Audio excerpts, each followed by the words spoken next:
Hi, everyone, and welcome to episode 273 of our Tick Bootcamp podcast. The title of today's interview is The Lyme Warrior, an interview with Lauren Lovejoy. My name is Richard Johannesson. And I'm Matt Sabatello. Folks, one of the great service organizations in the Lyme community is Lyme Warrior. They're well known for many of their powerful programs, including Support a Little Lyme Warrior. They're really powerful and inspirational apparel, their virtual 5K race, and their really powerful Lyme disease awareness campaigns. And the founder of this organization is Lauren Lovejoy, who is someone we've been excited to interview for a long time. And folks, I think you're going to understand why this organization is such a powerhouse in our community, doing so much to serve folks in our community once you get to know Lauren Lovejoy. So we are really excited to introduce to you Lauren Lovejoy, the Lyme Warrior. Hello, Lauren Lovejoy, and welcome to the Tick Bootcamp podcast. Thank you so much. Happy to be here. We're really excited to have you, Lauren, and we've been big fans of you and your organization for a long time. So why don't you first introduce your organization to our community? Absolutely. So I am founder of Lyme Warrior. It was a passion project that started out of this horrific journey that grew from selling a couple t-shirts out of my bedroom to a nonprofit that's really reached across the nation and into other parts of the country, and just so excited that there's an amazing community that we're able to help and serve. And it is really a cool organization doing so many cool things. I mean, I was on your site this morning, and there were just several things that sort of jumped out at me. I mean, I love your Support the Little Lyme Warrior program. Why don't you talk to us about that first? Absolutely. So one of the biggest things is we get a lot of parents who have children with Lyme disease. So everybody in the family is kind of in it together and doesn't know what to do. And the children, they aren't able to go to school. They aren't able to participate in normal lives like adults do. Well, adults, we have a lot of coping mechanisms and we understand. Kids don't. They are experiencing extreme isolation. They don't understand. So they are almost so much more at risk of the mental health issue. So we started sending boxes of goodies just as a, hey, there's somebody else out there that really cares about you and like believes that you're going to get better and we're behind you even if you can't see us. And the results were just that kids smiled for the first time in months of illness. And it was so amazing to hear what the parents reported back about these things. We started including letters from other children, encouraging them to like, stay strong and you'll get through this and it's going to be okay. And we found that these were really turning points for little kids, that people acknowledged what they were going through and understood them, even if they didn't fully understand it themselves. So that's just been something that it's, sending boxes of toys is one thing, but the implication it has on a little child's life who's going through this has really been amazing. That is amazing. And thank you so much for creating that awesome program. So talk to us about your virtual 5K. Yep. So essentially we are trying to figure out excuses for our community to gather. Like, we're all Lyme patients. So like the last thing we want to do is get outside and run.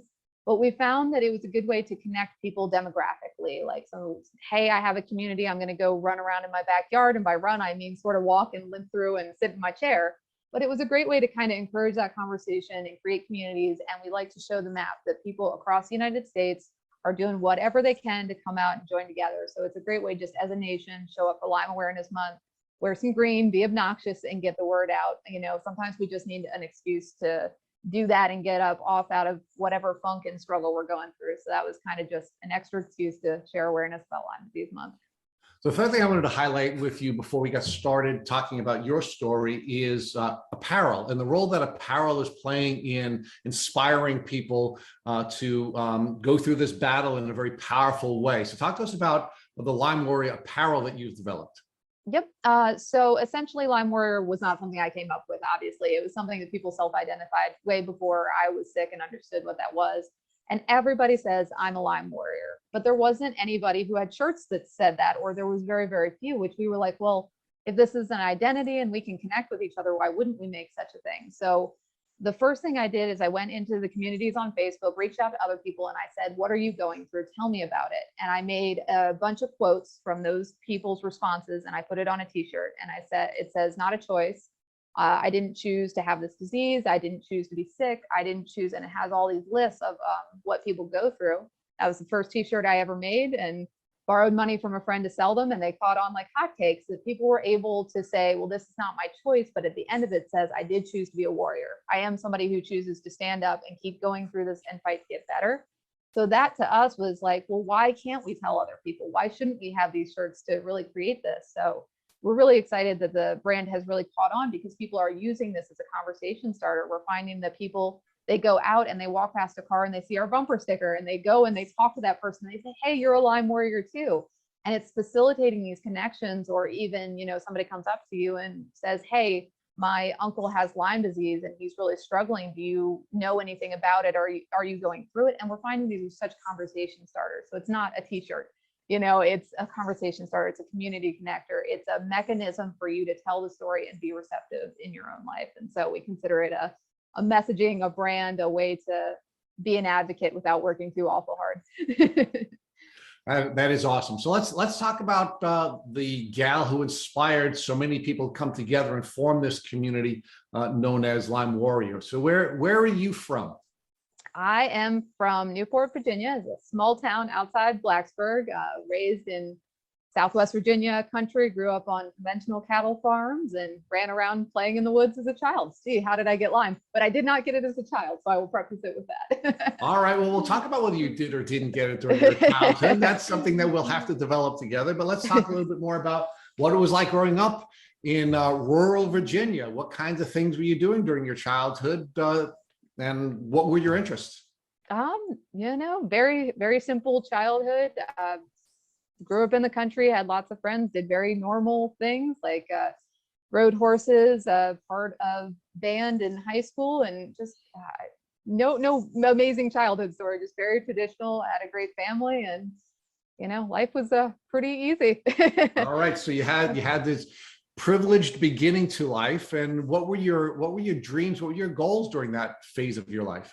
Yep. So eventually we moved to Blacksburg to be in the town and have a little more socialization. So we moved out of the country and I started like getting more involved in like, what are you going to do with the rest of your life? And I was always drawn to business. I wanted to go into consulting. I wanted to work for Capital One and be this big, amazing businesswoman and solve all these problems. My goal for a little while was I was going to save the music industry. I was going to use data and analytics to figure out why the music industry was collapsing. So I had a huge passion for rock and heavy metal. I was very cool back in the day.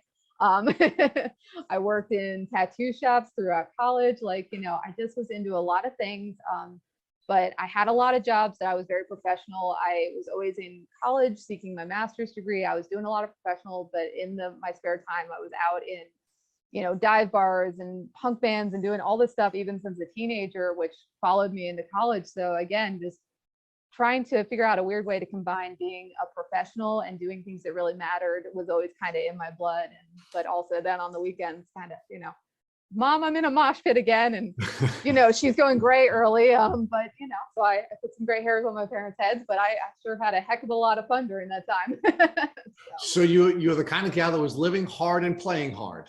I was up at 4 a.m. I would go to a CrossFit gym in the morning. I would go work my attorney's job, and then I would go to grad school at night. And then on the weekends, I was at a punk rock show or doing promotions for a band or something like that. So I was very busy. So Lauren, talk to us about when you first started to feel the symptoms of what you now know to be your Lyme disease. Yep. So I don't have a slow decline story. I actually very, very immediately got sick. Again, I was very cool. So I was out in the woods shooting rifles on a weekend and remember getting sea ticks on me, thought nothing of it, moved on. So about a week later, I was driving to Atlanta to get a full sleeve tattoo. And about halfway through my drive, I had a earth-shattering anxiety attack, and I had never had anxiety in my entire life. I had to pull over by myself in the middle of nowhere, somewhere between South Carolina and Georgia. And I had this full body trembling, out of body experience. It passed within about 45 minutes. And basically my life was never really the same again. My autonomic system never calmed down. I started having neurological symptoms and I started having all these really crazy things happen. And basically over the next 2 months, I just started having symptoms that I couldn't deal with. And within 2 months, I was to bed bound where I couldn't sit up and I was having extreme vertigo all the time, along with tons of other symptoms. So let's unpack that story a little bit. I want to. It's a lot. Yeah, I want to focus on the tick bite first. So you said you had 3 ticks biting you at one time? I had seed ticks on me. So we had How been many? walking through seed ticks, the little mini nymph ticks, and they were all crawling up my legs, dozens of them. You know, me and the person I was with, we both had them, came home, got them off of us, and never thought about it again. Okay, so do you know how many of these seed ticks were on you that you had to take off prior to, of course, all of these other events developing? Maybe about 3 attached, but you know, a dozen on me. And I'm from the country. We do that. It's fairly normal. Right. So when you say it was fairly normal, does that mean you recall having been bitten by ticks during your childhood and prior to that period of time? Or was that the first time you really remember being bitten by ticks?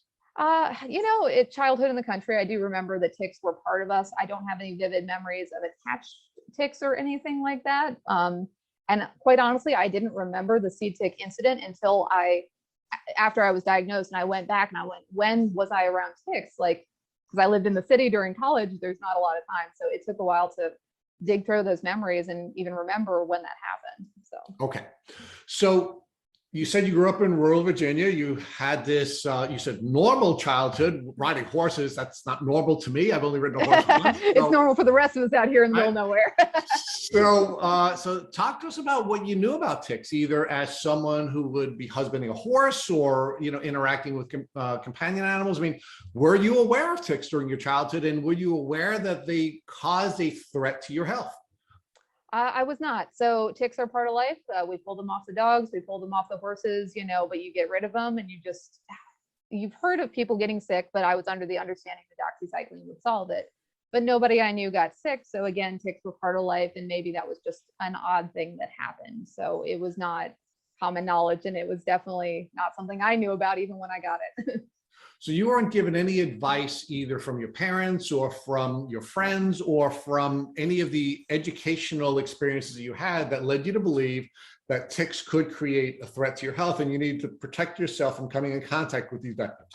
Nope, absolutely not. It was all not something to be worried about. It was part of life and part of nature. And I spend my time educating my parents after that and teaching them. So right. Well, Lauren, but when you say it's a part of life and a part of nature, we all understand that it is a part of life and it is a part of nature, but it's a part of life and a part of nature that you didn't fear. You didn't have any concerns about it, correct? No concerns before being educated. Okay.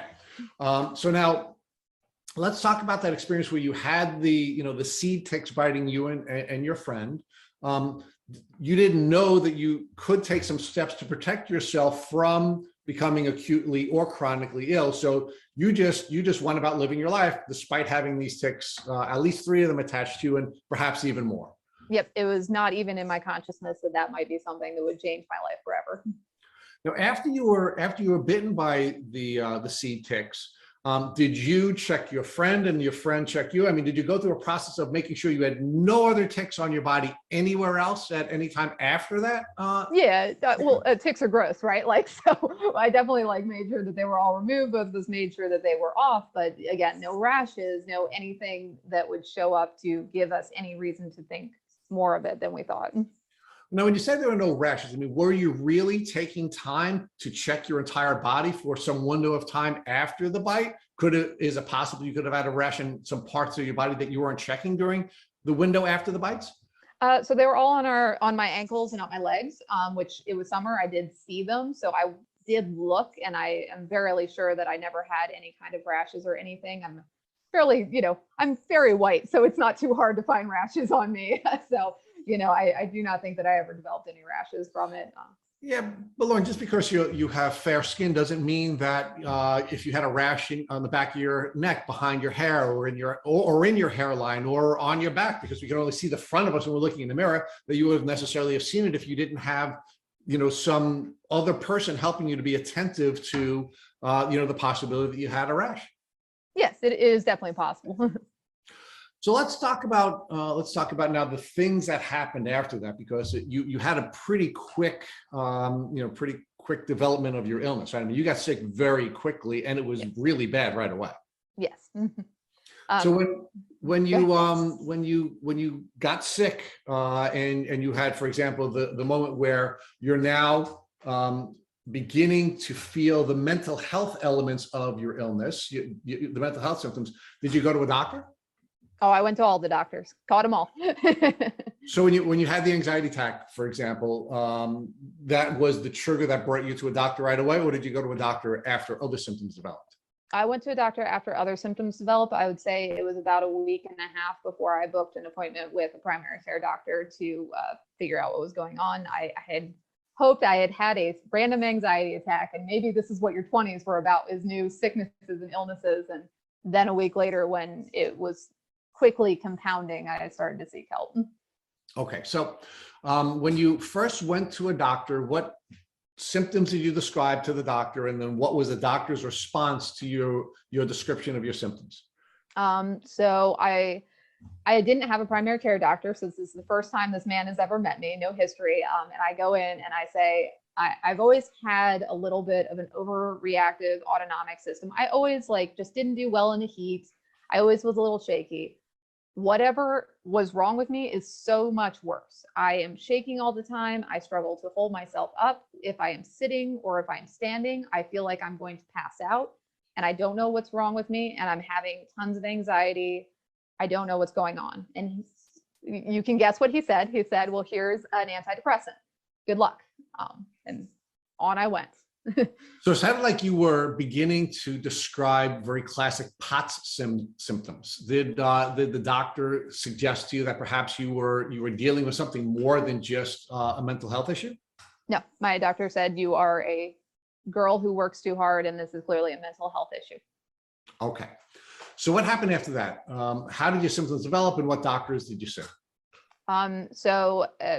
I persisted with him. I kept saying it is not, and I am not taking SSRIs. I was not interested in taking those at that time.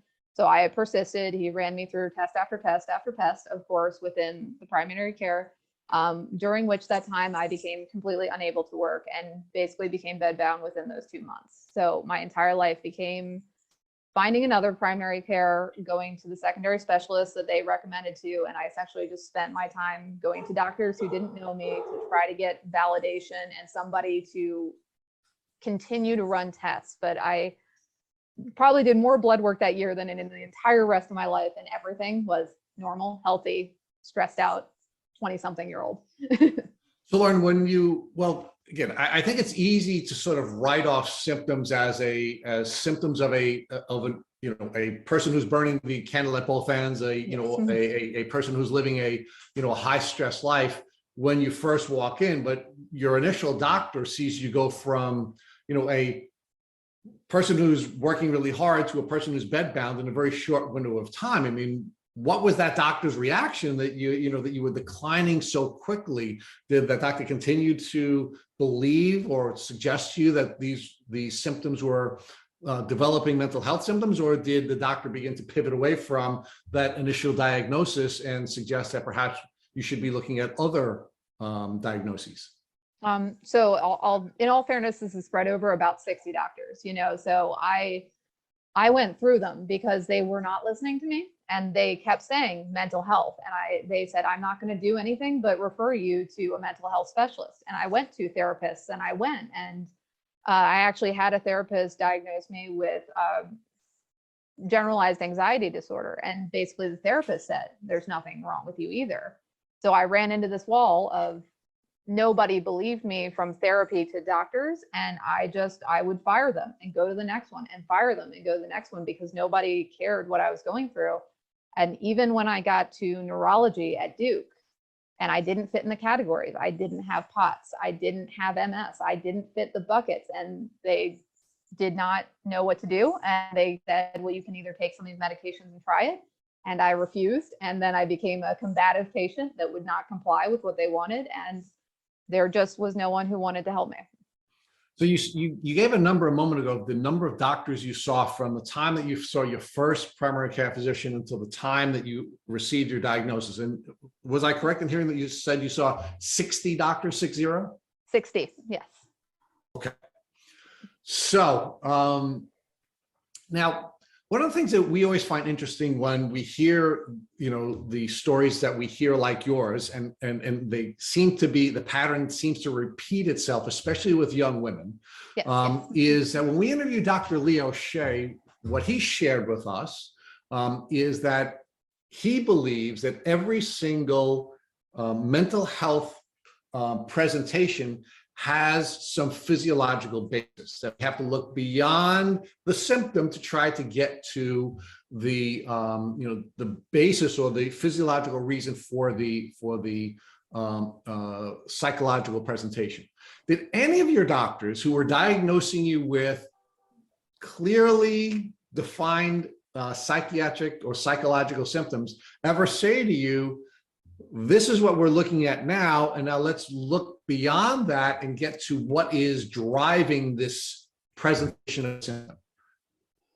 You know, it was attempted in various forms. I also, in that list of doctors, did see functional medicine doctors who were more focused on those underlying causes. I won't spoil a little bit of the ending of the story, but there was some other condition going on and a underlying thing that I finally did identify later. And I will tell you that in those 60 doctors, even the ones looking at the cause, none of them caught them either. So it was looked, and Western medicine just could not get to the root cause of the problem.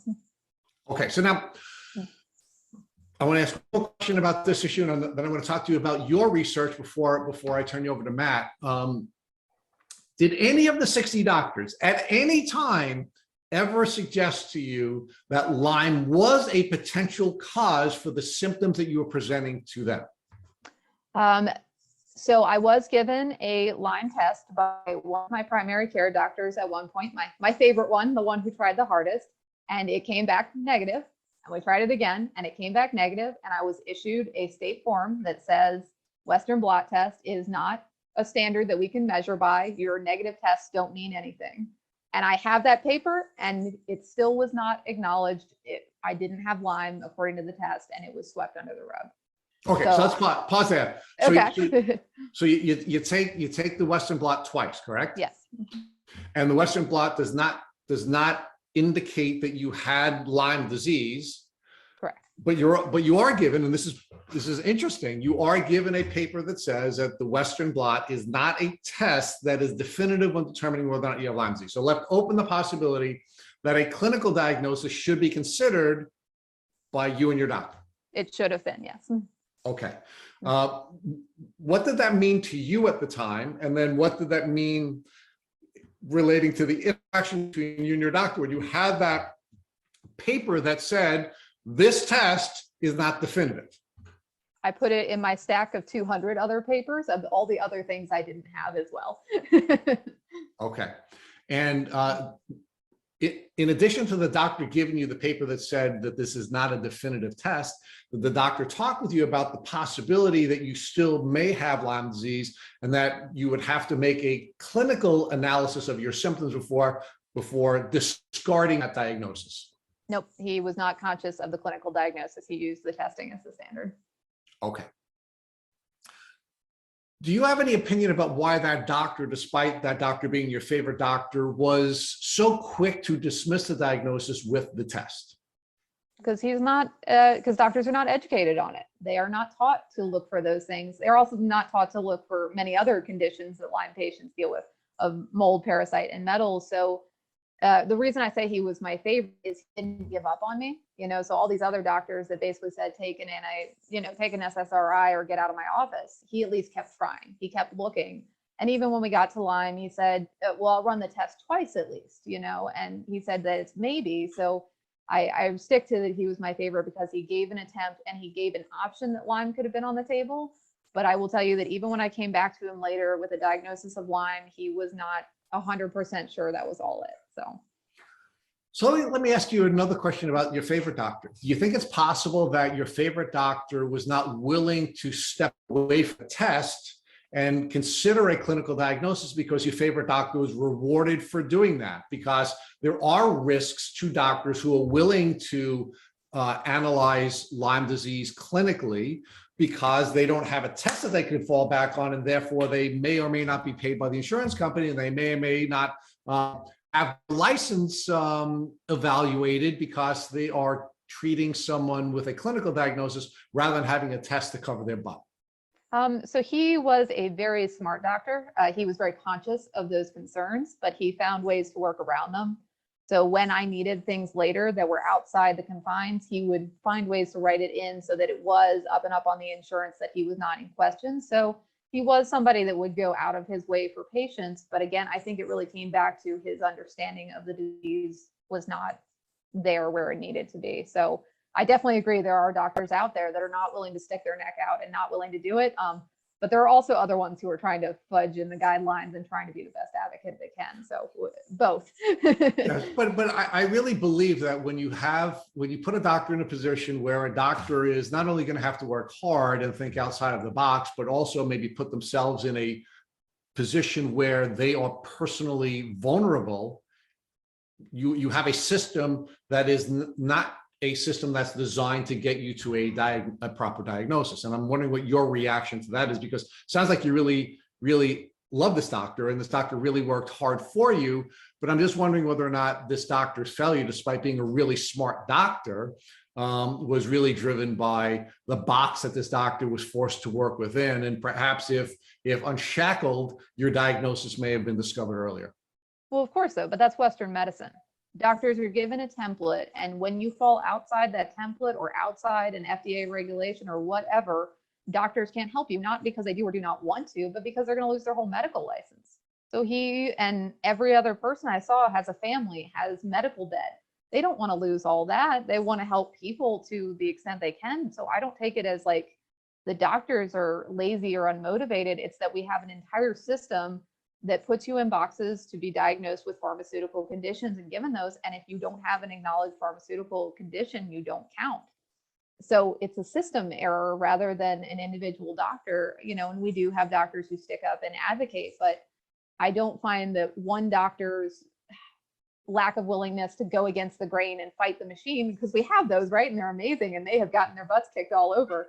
So it's a whole system. The Western medical system fails Lyme patients and fails lots of other conditions that are not the right conditions to be fixed by pharma.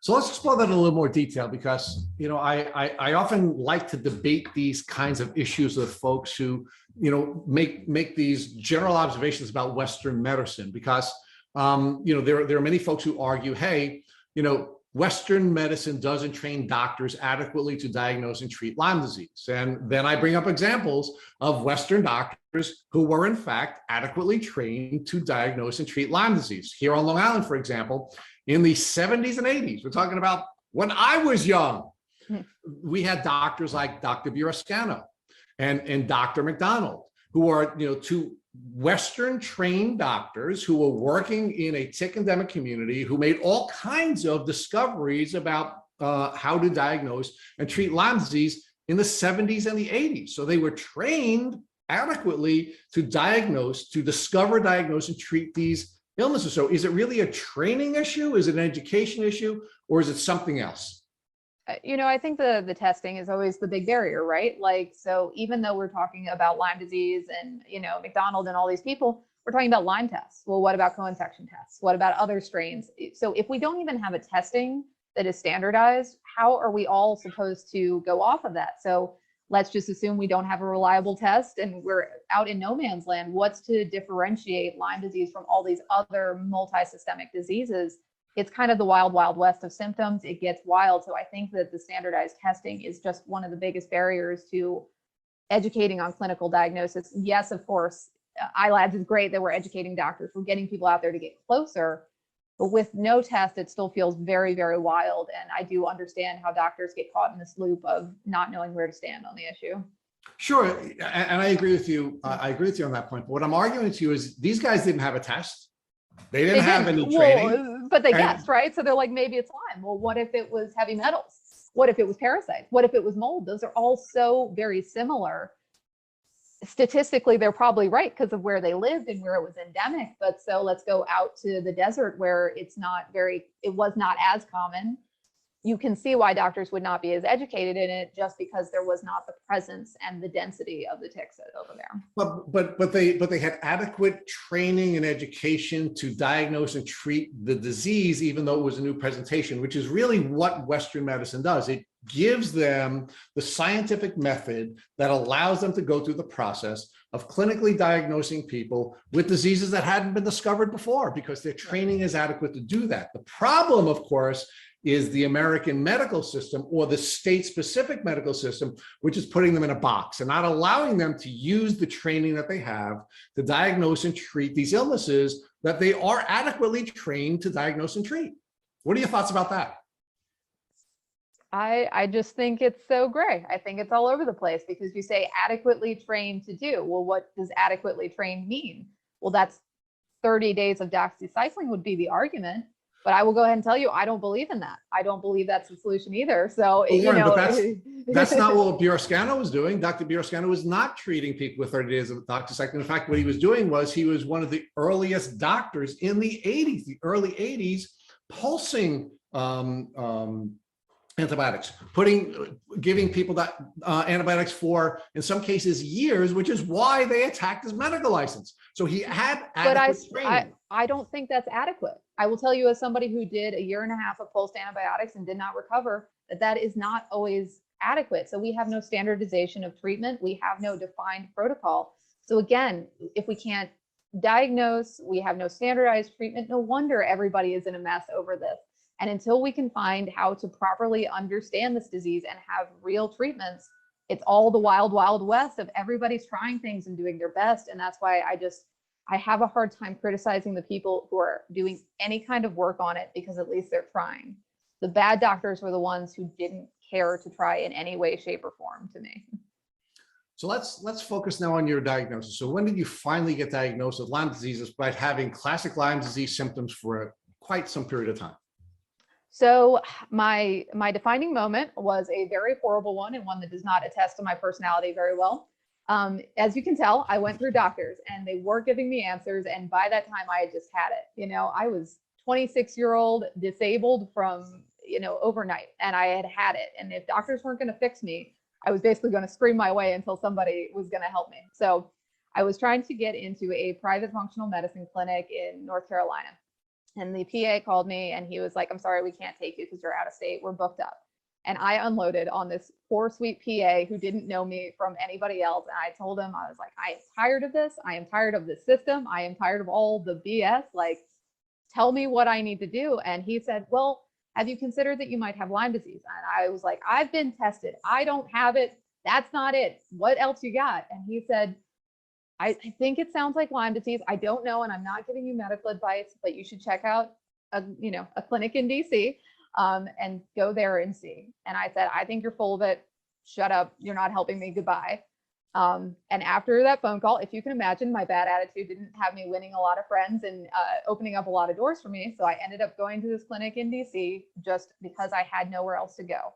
I could not get referrals past neurological. Like, I had seen every specialist. There were not any more doors to open pretty much at that point. So I ended up at the clinic in DC and went through the IGeneX testing. It came back non-specific, but I came out with a clinical diagnosis of Lyme disease.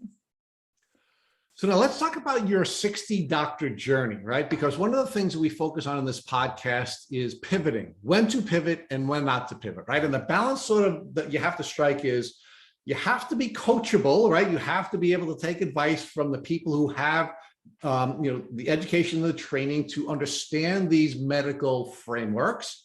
But at the same time, you have to make sure that you are working with somebody who is speaking to you and listening to you and working with you to come up with a treatment plan that works for you. So what tools did you use to decide when you were going to pivot away from a doctor? And do you think at times you pivoted too quickly? I don't think I pivoted too quickly. Like, yes, I will definitely attest to, I was not a good patient. I was not reciprocal and I was not very coachable at that point. But what was different is I went in and they would say, "Well, I usually find that people have success with X, Y, and Z drug." Well, I've always been very sensitive to pharmaceuticals and they've just never made me feel good. So I would try and no surprise, like, I didn't feel better. Like, so they would be blood pressure drugs or SSRIs or things. And so I tried a handful in the beginning and I just kept getting worse with every single one I tried, even for like a handful of days. So I would come off of them. And when doctors just approached me and said, "Here's a pharmaceutical," and I kept saying pharmaceuticals are not helping, I did become in this combative that I was not coachable, but I was so tired of getting worse and I was getting very scared that getting worse might not ever have a backtrack. So I stopped taking things and I stopped being receptive, and I would not take anything unless somebody could prove to me a very logical thing that I may or may not have. And with every single one of those 60 doctors, not a single diagnosis of anything besides dysautonomia was given. So why should I follow them? Well, right. So, so you were describing yourself. You're a self-described at that window in your journey, not a good patient, right? No, I was a terrible patient. Okay. So do you believe that there are things that, again, in retrospect, you might have done differently that might have made it so that you could have had a better partnership with the medical professionals that you were working with, and perhaps put yourself in a position where you may have been able to get to a diagnosis earlier? I found that my attitude didn't change how they cared about me. That if I was combative, they would treat me the same way as if I was sweeter than sugar and pie. Like, it didn't matter. I was a woman who had non-specific symptoms that they didn't know how to take care of. And I tried different methods. I was very nice sometimes, and it didn't get me anywhere. What got me somewhere was saying, you have to do better. And I'm not going to take the first drug you just try at me. And I definitely burned a lot of bridges, made a lot of people who didn't want to see me again. But I advocated myself, and I did not continue to poison myself with drugs that weren't helping. So, Lauren, one of the things that we've heard doctors share with us is that in many cases, having a second person in the room when they're working with a patient is helpful to both the doctor and the patient. Did you ever bring anyone else with you to your doctor's appointments to either help you in interpreting what the doctor is saying, or helping the doctor interpret what you were trying to share with the doctor? I did. I actually had a lot of people go with me because this took years, right? So it took about 2 years to see those 60 doctors. My parents went together separately. Some of my friends ended up driving me to appointments. So I did have people. I do have to say, in my journey, I have always been very clear. I definitely have brain fog, but my ability to articulate myself and be clear was never really compromised. So people did go with me, but they would just kind of see the same thing. The doctor, of course, would be nicer because there was an audience, but I didn't find that it still changed the outcome. Like, they still, no matter what, they didn't have a toolkit that I fit into. So now, when you finally went to the clinic where you were diagnosed, was anything different in the way that you were treated there versus the way you had been treated during the 60 doctors that you had treated with prior to the diagnosis? It was a weird, different experience. And so when you go to these other places, you're the oddity, and you walked in as the girl who's been there 10 times already and is back for your 700th round of blood work. That girl, oh, she's back. As opposed to when I got to the clinic in DC, I was similar to everybody else. What I was saying was not different, and I was on the same schedule as everybody else there. So I felt not normal, but normal being part of it. And they didn't have that shocked, I don't know what to do with her look. They're like, oh yeah, this is, many patients experience this and this and this will happen. Here's some resources. So I felt that I was in a box again, but one that had a better fit for me, sort of. So when you say you felt like you were in a box, are you saying that in a good way or in a bad way? Meaning, did you walk in and say, hey, I feel at home, and this is a box that makes me feel comfortable? Or were you in a box that was constricting and you were not going to be given the diverse consideration that your symptoms needed? So both.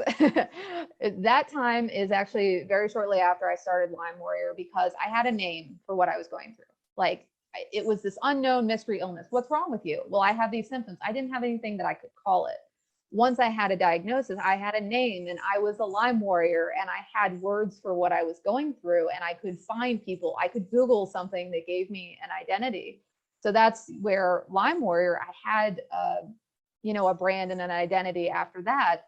And I will say, as I went through that clinic, there were people that understood the shifts, but long story short is I still did not recover from being in that clinic, and that I did fall outside their toolkit as well. There were some minor improvements, but I did not get my life back at that clinic, and I did not significantly recover even after a year and a half there.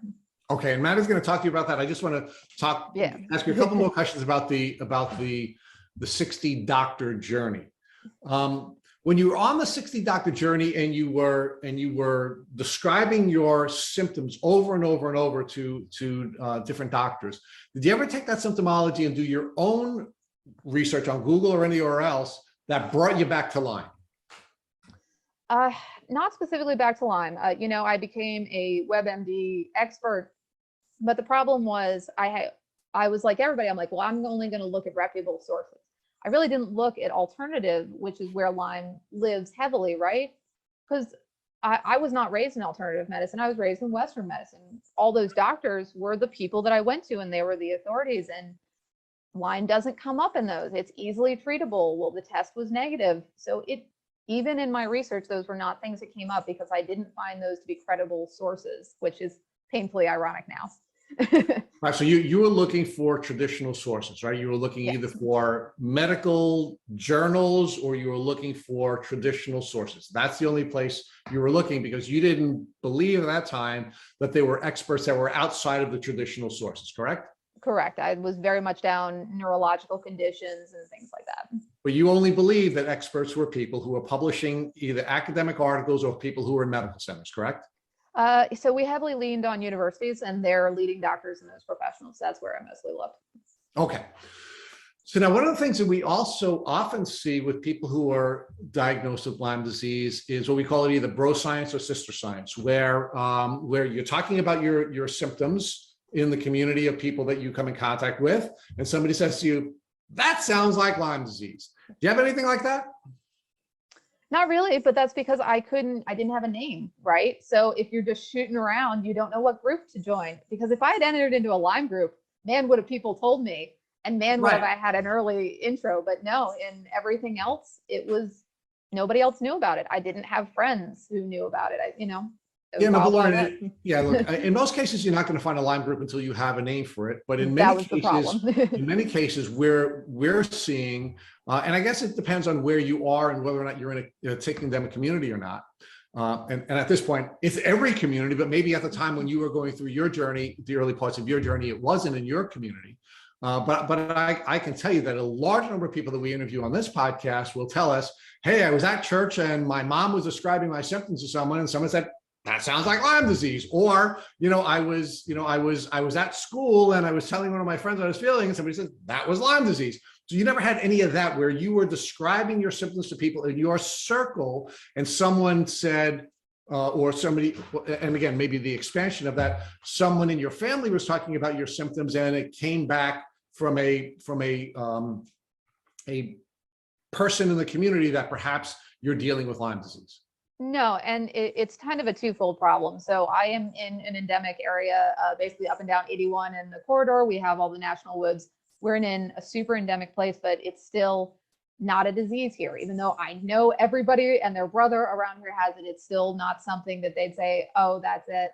And then I'll also add a second layer is when I got sick, because I couldn't sit up, the only place I was comfortable was lying down. My life in isolation became extreme. I got rid of my friends because I was embarrassed about who I was and I was embarrassed about what I was going through. So I essentially talked to maybe 5 people in my life and they didn't know. And, they had not been exposed. I didn't have church, school, everything like that. I removed myself from society because I couldn't handle what I was going through. So the impact of the self-isolation was that you had less access to people who might have been able to help you in a social setting, come up with a word for your disease rather than waiting for a poorly educated medical community to come up with the language for your disease. Right. I never had a huge community. And then, like I said, it just was too much. I could not figure out how to share what I was going through with people around me. And I chose to isolate rather than to try to find a way to balance that. So now you said that you were living in a tick endemic community. This will be my last area of questions. Matt is getting very anxious that he's not able to ask you his questions yet. But do you believe that because you grew up in a tick endemic community, you were around ticks your entire life, you were living in a rural place where you were riding horses and coming in contact with a lot of animals that would have had ticks on them?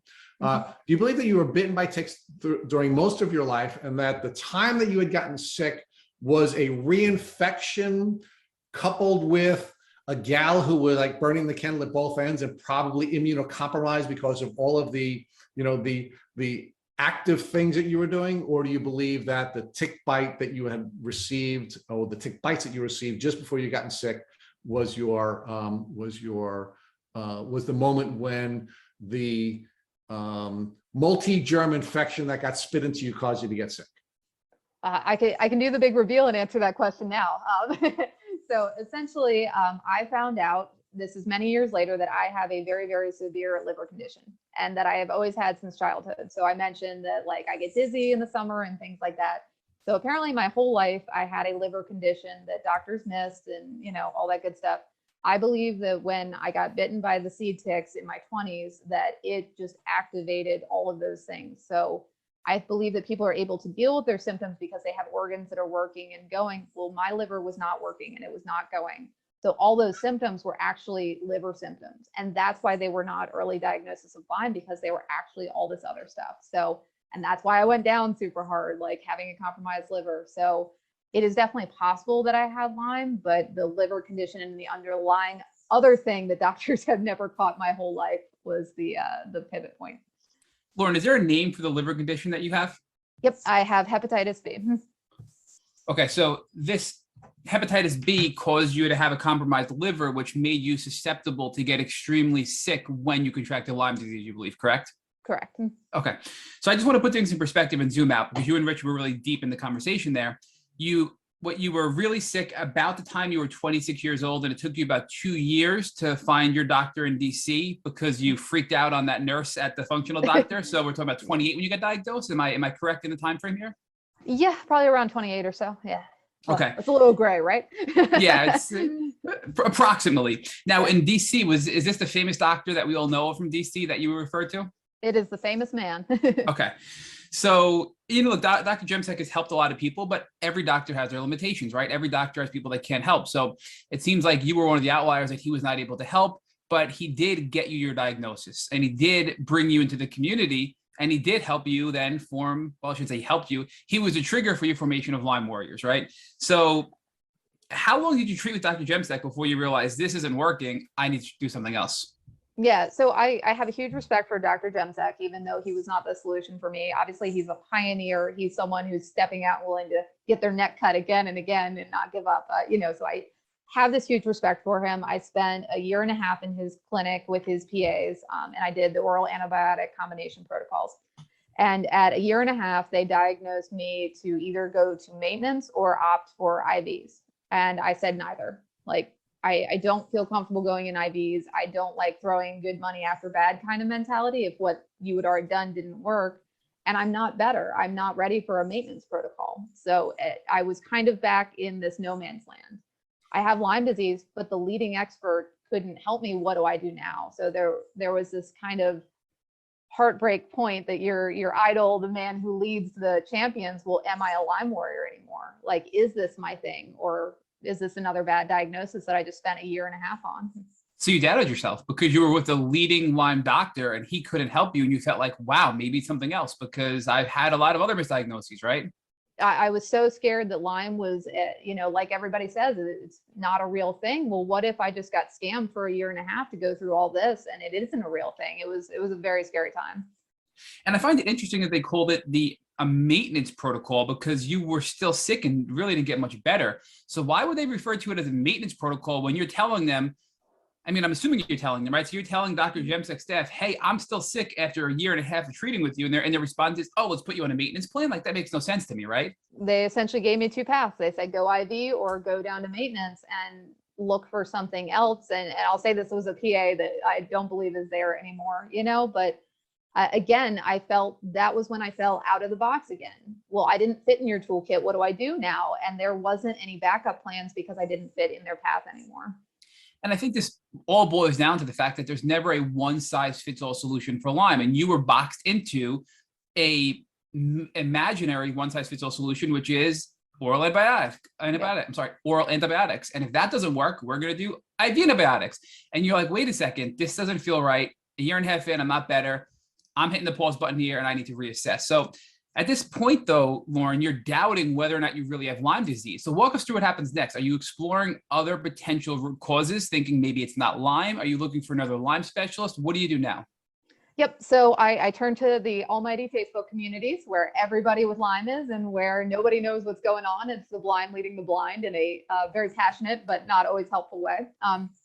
So I jump into these communities and I start looking for another Lyme literate doctor that takes an alternative that's non-antibiotic, because we all know there's like 10 other billion paths and which one is the right one for me.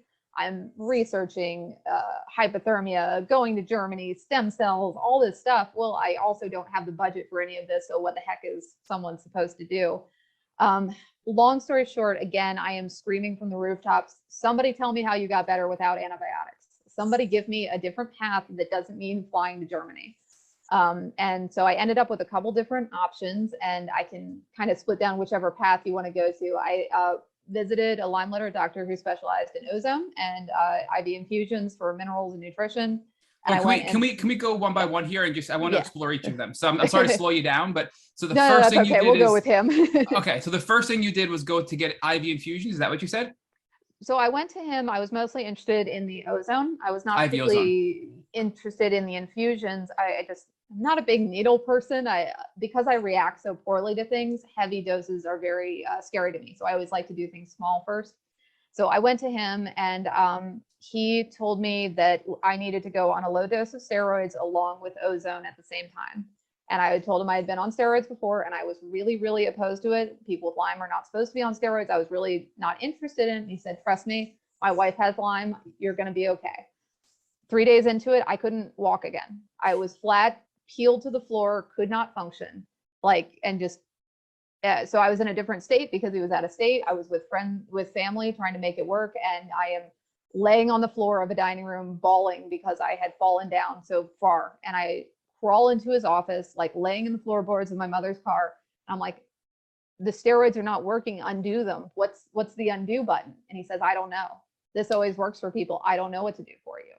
So again, you're an outlier. You're fitting outside that box. I am the outlier again. So I went alternative and it doesn't work for me either. And now he doesn't know what to do with me. What am I supposed to do? Was this blood ozone? So I know there's a lot of options to administer ozone for Lyme. So this is blood ozone you were receiving, yep, correct? Direct injection, IV ozone. I only had one dose. I do think ozone has a lot of merit, but the steroids that he put me on first, that was the straw that broke the camel's back. And he claimed he had a lot of success stories with other chronic Lyme patients using steroids and IV ozone, blood ozone. Correct. It's a very low dose. It's supposed to be under 5 milligrams. It's supposed to stimulate the immune system. I have heard it repeated through the Lyme community. And every time I tell people, don't do it. Steroids are not a friend of Lyme, and people believe it or don't believe it. But, I always just have to share that it was kind of the unraveling for me. Well, Lauren, thank you for sharing this, because I wish I had that message that you're sharing with our listeners several years ago. Well, more than several years ago. I was on steroids for quite a while and told that would help me. And the damage it did took me years to recover from the steroids. So I think, again, everybody may be different, but the two of us have shared that same experience. And I think generally speaking, steroids are something we should be cautious of in the Lyme community, because they can do a lot more damage than good in many cases like yours and mine, right? So Absolutely. Walk us through, you're out of state. Thank God you have family with you. You're in your mom's car going back to this doctor and he's telling you, I don't know what to do. I mean, what now? Yeah. So the sideline story that's run along here is also when I'm screaming in the Lyme group, somebody help me, somebody help me. This woman comes out, she says, I got better with herbals. Have you tried them? And I said, no, nobody's opened that option to me. She says, well, call this herbalist, middle of nowhere, nobody, and give her a call. And I had been kind of working with her on some very low level stabilizing supplements. I was more focused on the ozone. I thought that was going to be the big break because I'd heard a lot more about it. So I was consulting with this herbalist, and she seemed okay. She seemed to get me, but I was really looking to knock it out. I was done with Lyme. I needed a big deal, and herbals had not occurred to me. Again, I was very Western. I did not believe in those things back then. So she is, the angel on earth kind of human being, because when I walked out of that doctor's office and I was basically on the floor, like crawling my way out of it, I called her on her cell phone from the car ride, trying to get back to where we lived. And I said, I don't know what's happening to me. My doctor won't help me. She said, do you remember that supplement that I gave you a couple weeks ago? Take 2 of those. and I could stand up again. What was the supplement, Lauren? Do you recall? It's hypothalamus. It is a glandular supplement for the brain. And I was able to sit back up, and I was able to do a 6-hour car ride home because of 2 supplements that she had suggested I take. And I never looked anywhere else again. Like, that was the moment I wasn't sure I was going to live through because of how bad I felt. And one small stupid supplement could get me back to functioning again. And I completely went over to being entirely in her care. She had recommended I not do antibiotics previously because it was causing issues. I deep dove into her. We did blood work, and basically she helped me get my life back. And she's the reason I have been able to do anything. So can we quickly geek out over the fact that you were pretty much crippled by the steroids, and then 2 supplements of hypothalamus basically got you back on your feet? I mean, that's really powerful, right? So you said that it's a glandular supplement for your brain. So what does it do? What do you think it did that allowed you to rebound so quickly from just 2 capsules or 2 supplements of this hypothalamus? Yep. So basically, this is a gland in your brain that balances everything. Your endocrine system, your, everything. So all these like problems that I've been having, the shakiness, the glandulars, like all this stuff, it all came from the hypothalamus in the brain, which is a very normal point for Lyme to attack and bacteria to live. So just to be able to support this supplement in my brain gave me enough to just function. Like, and we say function, Lyme patients slightly above just completely disabled, but it gave me the ability to get my brain back and to stop being a sobbing mess on the floor and to get back into functioning again. And, so I kept taking the supplement, and it kept helping my brain. And then I worked through herbals to eradicate the bacteria from that part of my brain. And I just kept getting better as I removed the bacteria from my brain. That's an amazing story right there. So tell us, so at this point, you're basically like, I'm in your hands now, right? Because now somebody finally was able to help you after being failed by so many people. So what was the protocol moving forward? You said you were on a sort of a maintenance kind of thing with her. You weren't buying herbs too much, but then you had this failed experience with ozone and the steroids, and now you're in her care, this herbalist. What is she giving you now to help eradicate the bacteria from your body? Do you recall what herbs or what kind of protocol you were on to help now treat your chronic Lyme disease? Yep. So she is, she's so much more than a Lyme doctor. So initially she says, we got to stabilize you. You are so fragile and you are so fried in so many ways. So I was taking a lot of glandular support for the brain, adrenal support for my whole adrenal system that had been fried, and all these different things. And she said, we're going to start you off. She does an adaptive burner protocol. And so we're taking burner mixes, and I'm so reactive. What does that mean, Lauren? I'm sorry to interrupt again, but what does that mean? You said an adaptive burner protocol? Is that what you said? So essentially burner herbs, but she would throw in a couple other things that she liked. And I will tell you, I don't know what they are. When you say burner herbs, are they a type of herbs? Are you saying Buhner herbs? I'm sorry, so I don't know what those are. Buhner, yeah. So I call them Buhner. That's why I'm confused. Yeah, so Stephen Buhner, the herbalist Stephen Buhner, his protocol for Lyme disease. You were using a lot of his herbs for his protocol. Okay, gotcha. I'm sorry. And so it's a slightly revisited version of that. And again, I couldn't tell you what was in it, right? At this point, you just take what this woman who fixes things gives you. So I'm taking it, and I'm actually splitting drops. So I'll put 1 drop of it in a glass of water and split it and drink half of it. And I'm reacting like every single time. And she's like, what is wrong with you? But the biggest thing is she's like, no, this tells us something. As opposed to every other doctor's like, panic, we don't know what to do. She's like, no, something else is wrong with you. Like, other people with good, healthy, otherwise systems are able to detox Lyme and deal with this. You should be at 5 drops, 10 drops to start. And that's when we went down this road of, okay, what other things are going wrong? And she is just the most brilliant person that she walked me through it. And she kept going, I think it's your liver. I'm not sure. Let's run some tests. And she went and got me hooked up with a doctor who ran a standardized hepatitis B Western medicine panel along with other things. And that's where I came back off the charts for severe liver conditions. Despite my liver being tested by GemSec, by every other doctor, never tested for hepatitis B. I can't tell you how much I love the fact that this doctor said to you, instead of saying, I don't know how to help you, like the person who gave you the steroids, and you're coming to him basically completely debilitated, sorry, I don't know what to do with you. And now you're walking away in panic and fear and anxiety. You're reacting to 1 drop when many people can handle 10 drops right after the bat. And she says, well, this is a clue. We're going to figure this out. That's a much better way to react to a patient than saying, sorry, I don't know, right? Because you did figure it out. And then the fact that she dug deep with you and got you this liver diagnosis of Hep B had to be groundbreaking for you. So walk us through about how you felt, right? Because now you have Lyme disease, you have Hep B, and you're realizing together it introduces a whole new complication for treating your Lyme, right? Right. Well, and so Hep B is a very, it's not a pretty diagnosis, right? Like Lyme disease, you get a tick. Well, so Hep B is very associated with like sexual contact and needles and stuff like that.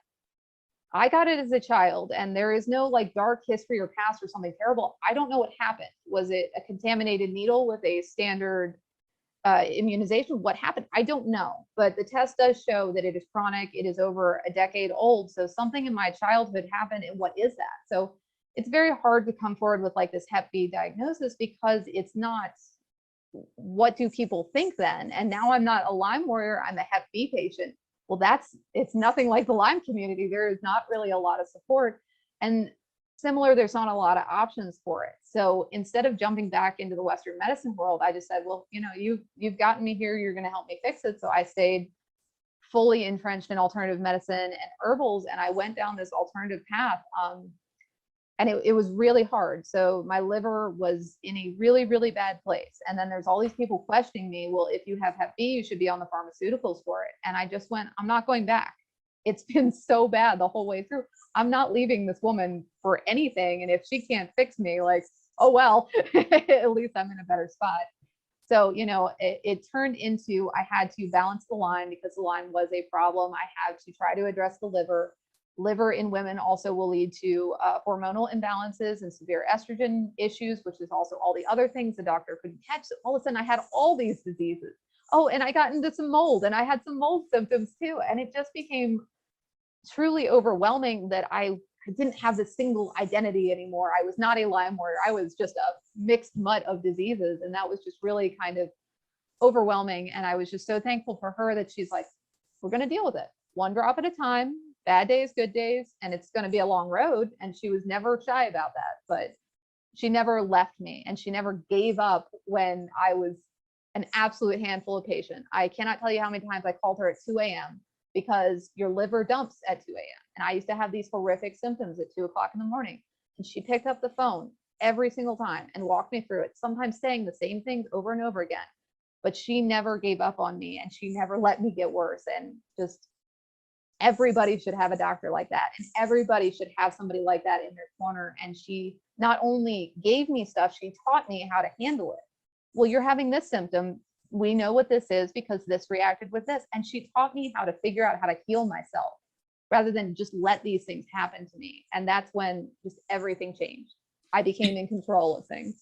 But you were an active participant, Lauren, meaning you wanted to learn, you were researching, you were telling her exactly what was going on. You were explaining to her what was happening in your body, which allowed her to make informed decisions and guesses to lead you to where you were, where you had all of these diagnoses, which collectively is what was going on in your body, right? So you were a big part of this as well. So I don't want to lose sight of the fact that this isn't all your doctor, this is a partnership, right? And I also want to counter something you said earlier when you said, I'm no longer a Lyme warrior because I have Hep B and I have mold and maybe some other things going on. But, you know, Rich and I have learned, and we kind of have changed our opinion over the last year.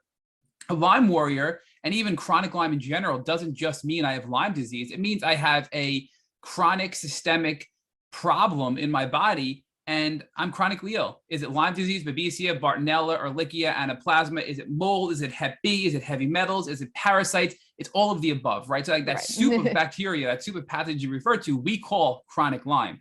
So I think that actually solidified your title as a Lyme warrior and your group Lyme Warriors, because it's never just Borrelia burgdorferi that gets people sick, chronically sick the way you were, right? You needed to get more information to figure out what was going on to identify how to help you and get yourself better, right? I mean, looking back, you see it that way now? I do. And, you know, I do definitely still self-identify as a Lyme warrior, but it was just at that time of so many things were coming my way. And I do have Bartonella as well, which is a very large player. You know, the Lyme wasn't as bad as definitely the Bartonella. So, you know, it just kind of shook you again. Like you get so set in, this is what I am, and you stop looking for other things. It's very jarring to have to think about other things. And then when it's more than 3 things, you're like, well, let me just throw up my hands. This is just a whole cluster of nonsense. I don't want to do this anymore. And just having somebody that stays steady with you and helps walk you through identifying, well, so the tremors and the weakness were very Lyme symptoms, but the neurological is, you know, or liver, you know, they help you define which is which so that when those symptoms occur, you are in control and you can deal with them. And that to me is the most invaluable part. Lauren, I think you're sharing a really powerful tip that we don't speak about enough on this podcast because we always focus on Lyme, right?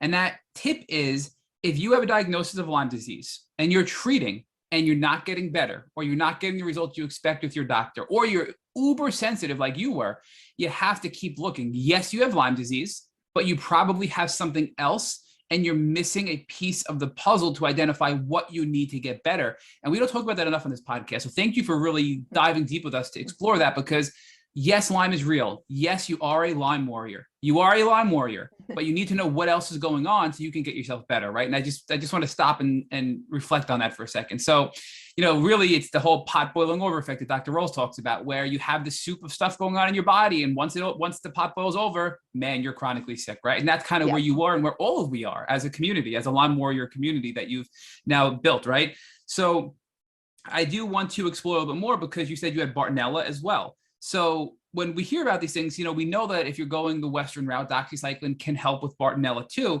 But even in that world, there are more specific antibiotics that work towards Bartonella better than maybe doxycycline for certain people. And in the natural world, once you realized you had Bartonella, did you have to add in additional herbs to address the Bartonella, or maybe change things up? And how did you know you had Bartonella? Was this from the IGeneX testing with this herbalist? No, so IGeneX testing back with GemSec, he suspected Bartonella, and I was put on rifamycin for over 6 months at one period, and those symptoms did improve. I think a lot of people know with Bartonella, it comes back, and it comes back with a vengeance, and that's why it's harder to deal with than Lyme. So when I got to the herbalist and she suggested Bartonella, I was like, no, I knocked it out. I had so many of those symptoms disappear, and I was good for a while, and then all of a sudden they come back. And I was not willing to do the rifamycin again because it was so intense and it was brutal. And everybody's like, well, you're Ferxing, that's good. I didn't want to do that. I went down Buhner herbs again, and I found that I was able to manage the symptoms, Ferxing and all that stuff, so much better. And I was able to maintain it longer, so that it wasn't that I treated for a second and then waited for it to come back. I could actively continue to treat it, and I wouldn't have these flare-ups and these returns. So I really struggled with Bartonella coming back and back again, up until I was able to maintain an herbal protocol that just really, it didn't give up for a little bit. You could keep taking it indefinitely. Lord, I love what you're saying, because Allie Hilfiger described this so well when we interviewed her. She talked about how she was, for years, I think almost a decade, she was on this antibiotic loop. She was treating with Western medicine. She'd make some progress, go back and start a business, be uber successful, and then crash again. And this happened, I think, 7 or 8 times with Allie Hilfiger, until she finally realized, I have to get off this merry-go-round. This is a cycle. What am I going to do? And then she pivoted to natural medicine as well. And once she did that, she now has sustained remission. She's been able to, keep her health in good shape. So I think that's a really important lesson that you learned, and that I think many others have shared as well, that yes, when you treated with GemSec, you had some relief, but it came back with a vengeance. But now, using the Buhner protocol and natural medicine and herbs, you've been able to keep it at bay and not have it come back with a vengeance like it did with Western medicine with GemSec, correct? Absolutely. And so I'm super alternative now. Like, I'm sure you've heard of like liver flushing and cleansing the liver. With my liver condition, I do so much of it. Well, so you're also like awakening dormant things and you've been storing, and like all these different like hormonal issues and metals that you don't remember ever being in. And so you're going to get a lot of like flares and reoccurring things by trying to cleanse other systems. Some people have it in their lymphatic system. Some people have spleen issues. And so also when you're trying to take a whole natural approach to it and you're cleansing these things, well, you're going to awaken old infections. You're going to awaken cysts and all this stuff. And that's why I think that these antibiotics are temporary solutions. But what do you do when you want to get to another layer of cleansing? You have to have something that isn't going to destroy your gut bacteria every single time. And that's why I just think antibiotics are a solution for some people, maybe an acute form. But if you are a heavily chronic patient like I am, that it is deep in you and every part of you and all your organs are compromised by something else anyway, I just believe in this very like total overall healing and this process, that it's not a smooth road and there are bumps. But if you have the understanding and somebody to guide you through all those different bumps and what they're going to look like, that's the best place you could possibly be. And I think it can be scary as you're starting to have some of these older symptoms come back or new symptoms come in, as you're addressing these specific systems, like you mentioned when you addressed your liver and you did a liver cleanse, right? So, and a previous guest had called that retracing. And I think it's a really powerful term because as you're getting deep and you're bringing these deep-rooted pathogens or toxins like heavy metals or parasites out, you're going to have symptoms that are new and even symptoms that you thought you got over because it's bringing it out from deep within your body. And they're temporary because you're getting to the root. And you don't get that with the Western medicine, at least from my experience and clearly from your experience, right? So that retracing, if you're working with a practitioner who understands that, is going to give you some peace about it. And you're really getting to a better place with a holistic healing model on your body, right? But I do want to ask you about the liver more because we know the liver is so important for detoxing. We know that your liver produces bile that is necessary to bring toxins from your blood and all other parts of your body, including your brain, from your liver into your GI tract to ultimately get it out of your body. And if your liver was compromised because of Hep B, you did a ton of stuff to do liver cleanses. So one of the things we've learned about is milk thistle is an amazing herb that actually helps regenerate liver cells. And we learned that recently. So what were you doing now to counter the Hep B and do your liver cleanses and also strengthen your liver so you can hit that and also hit the Lyme disease on the other side? Yep. So I had a bottle of herbs that I have no idea what was in it. Just, she knows the things that I don't know. And yes, milk thistle was one of them, but also like Chanca piedra is a big one that helps. What was it? I'm sorry. Did you say chunky parega? Chanca, Chanca, and Piedra, Chanca piedra. Thank you. It's an herb and it breaks up stones in the liver that calcify and become solid so that when you do liver flush, you're able to remove it, because I was doing these liver flushes and oh my God, would I be in pain? There's these big calcified stones and they will not flush out of the ducts of your liver. So I was in extreme amounts of pain. Well, so GemSec would have rushed me off to have my gallbladder removed because that's a very standard practice. And she says, no, you need your gallbladder. That's where the bacterial reserves are. This helps you with bile to help continue to cleanse the liver. You need this, like, stick with it. And there will be times I called her up and I'm like, I don't want to stick with it anymore. This is just the dumbest thing I've ever done. Like, this is, worse than the other things. And she's like, no, it's going to get better and it's going to be there. And, I probably have been liver flushing for about 3 years, very intensely, probably more intensely than most people recommend. But I will tell you, every time my life gets a little bit better and a little bit better. And so it's just continuing to take all these mixes of herbs, keep supporting the liver. Don't overload it by taking lots of, Lyme kill formula, because that's hard on the liver. And Bartonella treatment is very, very hard on the liver.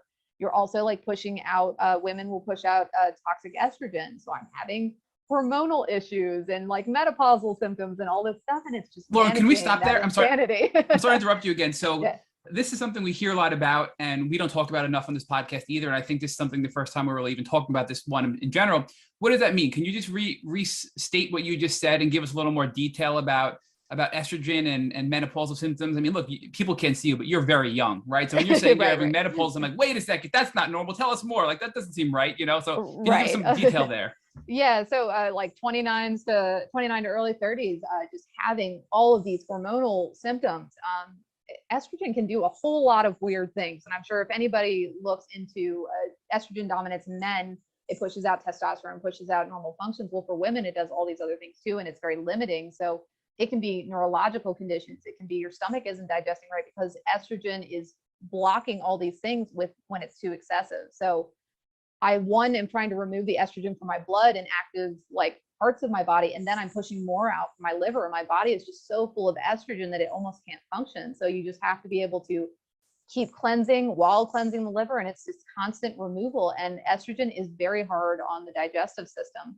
So you're taking all these probiotics and stuff, but your stomach is never coming in balance. You're having SIBO and overgrowth because of estrogen. So it's great that we can talk about taking probiotics, but that didn't work for me because I had so much dang estrogen that it couldn't win in the battle.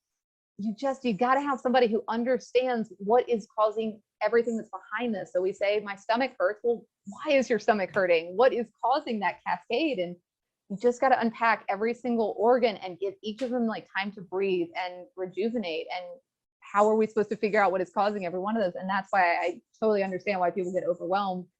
And it's great to have a guide going through that. I mean, I'm loving geeking out about all of this with you, and I want to go a little bit deeper on this topic. So you mentioned that estrogen can cause GI distress, and we know if people are treating with antibiotics, that causes severe gut health problems as well. So if there's females listening to this podcast and they are having issues with antibiotics, you're saying estrogen can be compounding problems that antibiotics are producing for GI health and causing some complications. Is that correct? Right. So essentially the estrogen is blocking normal functions because it's out of balance. Your liver is responsible for bile. So your stomach is also not moving bile through and you're not able to eliminate waste. Basically, the whole system is starting to shut down. And if you can't remove toxins, how the heck are you going to kill Lyme and remove it from the body? So Well, I a think you can lot kill of the women, Lyme, but you can't get yeah, rid of the die-off, right? So now you're toxic, right? exactly. I see a lot of women, they go and they start on an herbal protocol, which is amazing, but then they're so sick and they're like, oh, I'm perksing. No, no, no. You're just so toxic. Your body cannot physically remove like all the things that are going on inside you. And that's not even from like, you know, the toxins in your stomach, the toxins in your liver, the estrogen. Are you dumping metals? Do you have parasites in you? Like, you got to go back, make sure all your organs are flowing, making sure everything is communicating. Do you have lymph buildup? Do you have lymph nodes the size of rocks that's telling you have stuff in your lymphatic system? Like, listen to your body, and wherever it's starting to bunch up, you have to be able to allow those pathways to open, or you're going to have a really hard time with any kind of treatment. So with the estrogen, for you, it seems like it was your liver and Lyme both causing excess estrogen being produced, which is causing a problem. So for a listener that don't have liver issues or don't think they have liver issues, can Lyme on its own cause excess estrogen, causing problems and preventing them from ultimately healing? Yes, and I see this in both men and women, that the liver does become compromised. You know, so I always, and Gemsek does this to his credit. He does suggest that you always support the liver through treatment methods because he understands that's a waste elimination system. So I think that anybody who's on a protocol should be doing some type of liver support. Like you said, milk thistle, stuff like that is really great. Women do 10 times the amount of it because the estrogen just knocks everything up. You know, and a lot of Lyme literate doctors will measure men for excessive estrogen, but it's not as measured in women because we're just expected to have estrogen. Well, we also now have off the charts estrogen in women because it's in our foods, it's in our products we use in our body, and so on and so forth. But so I do encourage everybody who has Lyme in any form is to pay attention to the liver and allow it to do its job. So Lauren, talk to us about parasites, because you mentioned it earlier on with Rich and you brought it up again. Were parasites a problem in your journey, and did you have to address them with your herbalist? You know, so everything is a little bit, right? Like mold was pretty omnipresent for me just because I got into a moldy house on my journey and I had to address that. Parasites, I've taken some on and off things. I wouldn't say I have like a massive parasite issue, but everybody has some sort of level. It's good to do some type of parasite cleansing. And that was herbal, so it was all herbal parasite cleansing with your herbalist? I'm in the herbal boat from here on out. Just everything is herbal for me. Do you know what herbs were used for the parasites? Do you recall, or was it just a tincture that you got and you just trusted and took? Yeah, and that's why this sounds like, if you heard how neurotic I was in the beginning, that I wasn't taking pharma and I wouldn't take anything and I wanted to know it and I researched them to death. Gemsek had a specific antibiotic. I told him he could shove it. I wasn't taking that one with the ciprofloxacin. I was a very combative patient and I got to somebody who I trusted and I took everything. I didn't ask questions because I trusted her. So from this point, there was a lot of mixes. Definitely with parasites, you have walnuts and pumpkin seeds and, you know, artemisins and things like that. There's so many natural even foods that you can eat to address those. So parasites are kind of an ongoing battle since we all have them, and what part of the world do you live in? What are you more susceptible to? So I do think that's kind of demographically something to look into, but I do think there are so many foods that heal conditions. So in my refrigerator, you will find broccoli all the time because broccoli reduces estrogen, and I will eat broccoli multiple meals a day, and I will have just all of a sudden I can't think and my vision is blurred, and I will eat broccoli and I will feel better because estrogen released in my body, broccoli was able to combat it, and I can move on. Food can heal us if we just know what the right food is, right? So I never knew that broccoli will reduce estrogen and can be helpful for probably men and women in the communities. Yep. Rich knows I've been on this fruit and veggie kick and I've been eating so much broccoli and I just been feeling so much better in general. And I'm like, you're saying this, I'm like, I need more broccoli. And look, I'm a man, right? So, yeah. No, but cruciferous vegetables have natural dim levels that help the body detox excess estrogen and balance normal hormonal levels. So like our parents, eat your veggies. We really should have been doing that, you know? Because when I got sick, I didn't eat a lot of clean foods. I was so miserable. I just ate whatever was at my fingertips. And now again, this alternative healing that foods heal us and provide solutions. It's a thing. so Lauren, with the broccoli and the vegetables, because you know, sometimes I hear if you overcook vegetables, it can remove the nutrients or the beneficial value to the body. Are you eating raw broccoli or cooked broccoli, but just not overcooked broccoli? Like what kind of broccoli are you eating to help with your estrogen? All forms, all shapes, all sizes. If I'm really sick, I will grab broccoli out of the fridge and gnaw on it like with no prep. And I will also preface this that I hate broccoli. So like this personal like vendetta moment, but I get better like immediately because it's able to cleanse me. So I also incorporate it in my cooking when it's not something I immediately need. Like it's just a food that has become very omnipresent. And you know, my spouse, if I start getting grumpy, he will make me a meal with broccoli cooked into it. He's like, you seem to be having some issues today. Eat some of this, you know? So backing up to the mold, it sounds like you previously lived in a house that had mold in it and you've since either remediated or moved out of that moldy environment. What were you doing to address the mold with the herbalist? I'm imagining you were doing some binders probably to help pull the mycotoxins out of your body. Were you doing anything else? Can you give us some more detail there with the mold? Yeah, so I moved into my parents' house when I got really sick to be taken care of by my parents, and their house was full of mold. So ran away to get better and ended up in a very moldy house. And I did move away from that house, and you know the parents have since remediated and improved it. But binders are a great start, but mold is kind of like everything; it needs its own addressing formula. So I do like Shoemaker Protocol, and I do like these above and beyond. It really drives me crazy when people say, "Well, I had mold and I took charcoal or chlorella for it." Well, to me, that's like a 10% solution. You need more. You need to hit the mycotoxins and get them out. So I do always recommend Shoemaker and protocols like that in addition to it. Again, I had a bottle of mixes that I couldn't tell you what was in it, but I tell you, I feel better. So Lauren, give us a little more detail on that though, because we're familiar with the Shoemaker protocol for mold, you know, mold illness and mold toxicity. And we're also familiar with binders, like you said, activated charcoal and chlorella, removing not just mold toxins, but also things like heavy metals out of your body. But you said it's only 10%. Can you give us any examples of the other 90% that could be helpful in eliminating mold? Like what type of things did you do besides binders that helped you feel better when you were in this moldy environment? Well, this is where people get mad at me because I had one tincture. I don't know what was in that tincture, but it was called my mold formula, and I took it and I felt better. And I don't know what was in it. I do know there's some Pau d'Arco. It's Paudarco, I think is it. It's an antifungal. So that was one thing that I took, but it wasn't fully getting it. It was a good piece because like mold and fungal are so tied together, right? So I wish I could give you an exact list of all the different herbs in it, but it was just, again, these mixes of these herbs that are alternative medicine and things we don't in their foods. Like these are bark from trees outside and they have the ability to get us better. Well, this is a really good point to give your herbalist a shout out, right? I mean, are you comfortable sharing the name of your herbalist? Because people listening are probably going to want to reach out and maybe treat with your herbalist if possible. Or is this something that you're not comfortable sharing for obvious reasons? And we understand if not. I won't share her name, but if somebody goes to the Lyme Warrior website and looks at treatment options, there are resources to connect you to the right people there. So okay, so or can they send a DM to the Lyme Warrior account if yeah. they, okay. So not always DM me personally, and I'm happy to share anything and everything on a personal one-on-one. Okay, Lauren, what is your Instagram handle? Because I don't know that we even know that.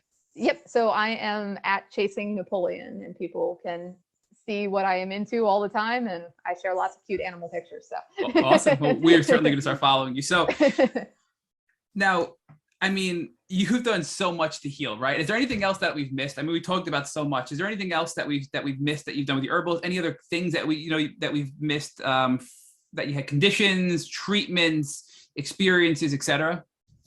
So I'll do a brief aside, and at the end of the day, everything I did that got me significantly better was herbals. And this woman is the reason I live, the reason I function, the reason I've achieved anything in my life so far. As a supplement to try to take the burden off of my body, I have tried PMF and infrared mats and lots of other alternative healing. I think they're wonderful tools to supplement with, Rife machines as well. So because I'm so sensitive, I always struggled with how intense they are. Like Rife is a powerful machine and it has lots of you, and I couldn't handle it all the time. So it wasn't, I think it can get people better. I think PMF can get people better. I think infrared mats are a big one that a lot of people recommend, but because the liver is very intolerant to heat, I couldn't use it as frequently. So there's all these supplemental things that you can do, but just based on who you are and what you're going through, they might not be the answer. But people who have fairly healthy livers, they get on those infrared mats and they sweat and they feel so much better. And it's the most amazing detox. My spouse is one of those. He'll sit on it for an hour and just cook himself raw and he feels so good. And I think those are really important tools that how can we supplement the entire healing system food, number one. Herbals or extended foods, they're amazing, but we have all this other technology as well. On the Lyme Warrior website, you'll see a lot of lists of all those different things. I don't think you need to go get every single one, but try them out, find people who have them. And if you find one that really resonates, there's so many other things that you can do to get better. Lauren, you said something that made me think. So you said that your liver makes you heat intolerant. So you were so sensitive to these things like an infrared mat that it didn't work the best for you because of your personalized situation. So we've had a lot of people tell us heat and infrared and saunas, oh my goodness, they're the best thing in the world. And other people tell us, oh my goodness, it put me into a huge flare. It got me so sick.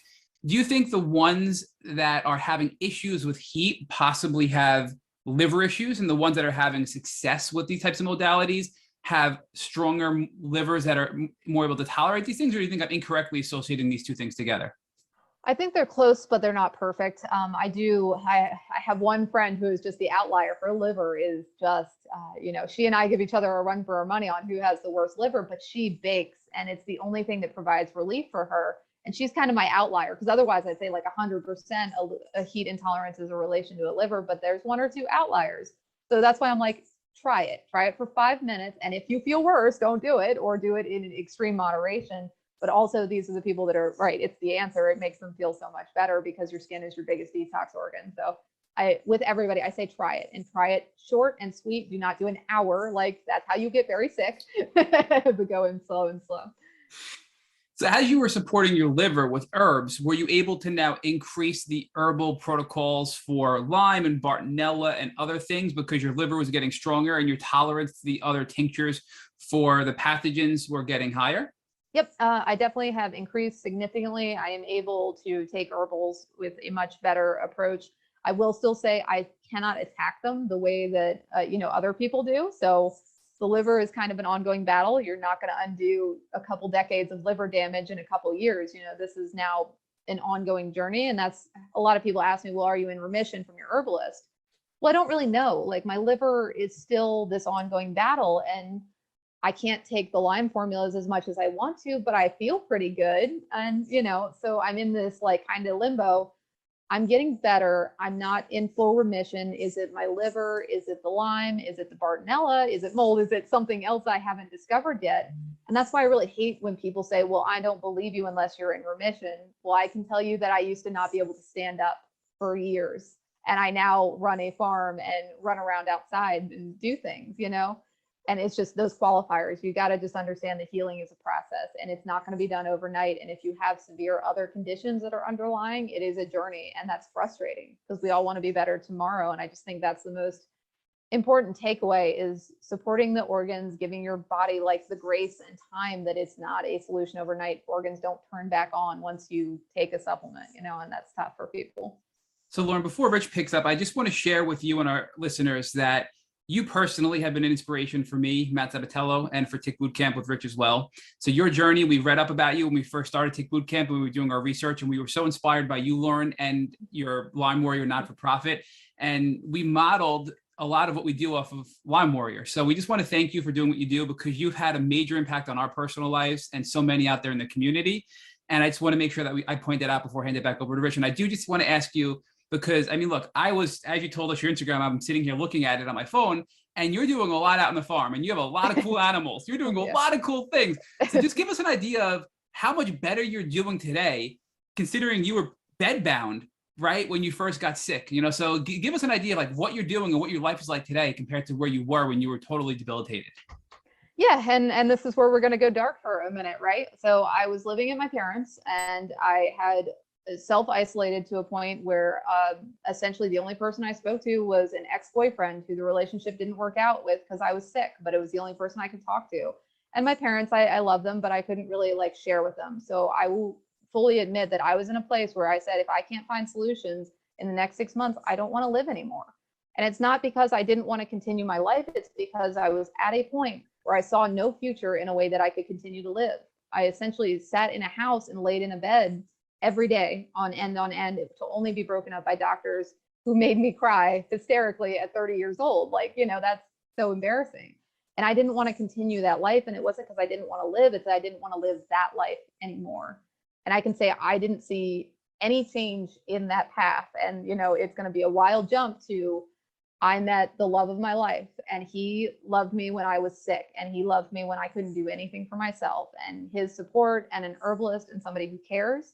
So I can't drive a car. I can't hold down a normal job. I now own 3 or 4 businesses. I have a new business every week. I do things that matter to me, and I can create change in the world. And, I now have a farm with all the farm animals that I love and things that I take care of. And my life is a whole different. It's definitely not the life I expected when I was in college. It's not the life that I could envision, but I am so happy, and I am so grateful for things that I never thought I could. And I still have symptoms. I still have illness, but I am so grateful to not be in the spot that I was anymore. And I think that vision is just so hard for people to understand, that you can be happy and sick in a different way. It's just how sick are you and how limiting. And I can tell you that can change. Don't give up. If every single doctor puts a door in your face, if every single doctor tells you that you're crazy, and even if a therapist tells you you're crazy, nobody knows but you where that's coming from. And it's, it's up to you to navigate that and create the life you want after that. And it's not easy, and it's so hard, but it's so worth it. So Lauren, talk to us about how your Lyme disease journey helped you to build the new life that you have, how you discovered the new gifts that you weren't aware of that you possessed that have allowed you to now become the happy person that you are. Yeah, so I started from, what can I do? I knew a lot of what I couldn't do. I couldn't drive to a traditional job like I was doing. I couldn't do a lot of things. So I was limited to what can I do from a computer, laying down, because that's when I was really sick. I could only lay down and do it. And I sold t-shirts. Somebody shipped the t-shirts to me, and I sold them and put them in a package, and that was all I could do. And that's how Lyme Warrior started. And then just as I got better, well, what can I do now that is different? And that kind of is where Lyme Warrior came from. With people who are so sick and they don't know what to do, and they've got 24 hours a day on their hands, and they want to make a difference. Well, let's write letters to our congressman. Let's write letters to kids who need to be inspired. Let's create things. And anybody can do that, whether or not you can get up and run or do all those things. So Lyme Warrior to me was really about, what can you do from where you are? And as you get better, obviously that changes and becomes a little bit bigger every single day. But that's the whole purpose of Lyme Warrior. Everybody on our team is either sick or a caregiver to somebody who's extremely sick. And we have no expectations and obligations, because we know how you feel from 1 hour to the next is going to be different. And when you show up to our Zoom meetings for our volunteers, you're in your pajamas and your dog is barking in the background and your child is screaming. And that's our group, because Lyme is awful and terrible. But if you want to show up and make a difference, we want space for that. So Lauren, talk to us about how you got to that, from that dark place where you were to the place where you gained appreciation for what you had and built on that, how that became the vehicle for you to get out of the grief cycle and ultimately creating something new. So that's the toughest part, right? How do you retrain the brain into gratitude, from what we've been through? So I strongly believe that all patients are abused by medical system, by peers, that from people who don't understand whether it's intentional or not. We all go through this traumatic response from people we're around. How can we be happy again from that? And I will tell you, I was not a happy person. I was a very mean patient. I was just, you were over it. And so I consciously focused that if I didn't want my life to continue down this path, I had to be a different person. So when I met people, I couldn't tell them exactly what I felt. And it was really tough. So when I met my spouse, it was kind of this ping pong game of, I was a very bipolar person. I was trying to be a better person, but I was so sick. And he was willing to stick with me and ride out that storm of changing and trying to retrain myself. So it was a consciousness of being supported by someone you love, which is not always an option for people, and just constantly being back at, I don't want to continue the life I had. I have to make a conscious decision to be different. And that's a battle every day, right? Every single day you wake up sick and you have to say, well, what am I going to do beyond being a sick person today? Or what am I going to do to empower it? And so I just think every single day, making a choice of where you want your life to go will lead you to that direction. So let's talk about your meeting your spouse, right? Because one of the things that we often talk with people about in this community is finding the people who see the beauty in you when you can't see it yourself. Right. What was it about him and you and the way you were relating to one another where he could see your gifts, he could see your superpowers when you couldn't see them yourself? And how important was it for you in your journey to have somebody who could see your superpowers before you could?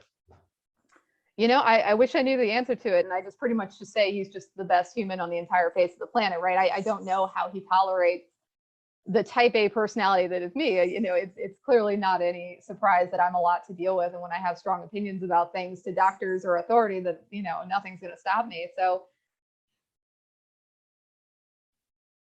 just all different forms. And I think that's tough, that when you're in a relationship, the one I was in previously, I was a cool person who did things, and all of a sudden I wasn't that person anymore. And who I was with didn't accept that. That was not okay. And he understood I was sick, but it still didn't change the person he had to be in a relationship with. And of course, it ultimately fell apart because I wasn't that person anymore. So with my spouse, he met me when I was let's pause there for sick. a second. Yeah. I do want to interrupt you there because, you were in a relationship with someone who didn't see your superpowers, didn't see the real you, didn't see the beauty. It was somebody who just enjoyed the interaction with the person who he didn't really see their true essence. Isn't that really what happened with the last relationship? Yeah, definitely. Because when you're young and you're in a relationship or whatever, it's somebody to go to shows with and go to the bar with and do things like that. It's not really about who you are as a human being. And when you're put in challenges and you have to do those things, that's where you find, does it work or doesn't it work? And wow, does chronic illness really speed up that thing? Well, wow, this doesn't work. And I think that's why we see marriages fall apart. That's why we see people who get sick in their middle life. Your relationship is tested, and not all relationships are made for chronic illness.